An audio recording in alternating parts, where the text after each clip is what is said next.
Nuestra visita a la zona oeste de Gijón estuvo señalada por lo mismo que escuchamos allí donde vamos: la protesta de los vecinos por el abandono que sistemáticamente les aplica el Partido Socialista. En este caso, por una parte, los problemas de la controvertida planta de pirólisis y por otra, la degradación por el tráfico pesado. Y es que falta una de las infraestructuras más demandadas y que nunca llega: el vial de Jove. Ese que los socialcomunistas ignoran y retrasan una y otra vez.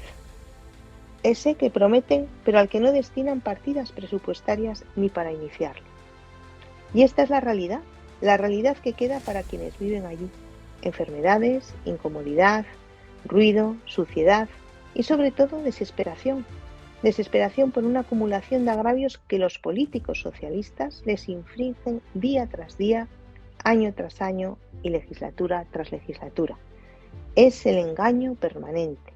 Es la mentira y el desprecio hacia unos problemas que afectan a miles de gijoneses.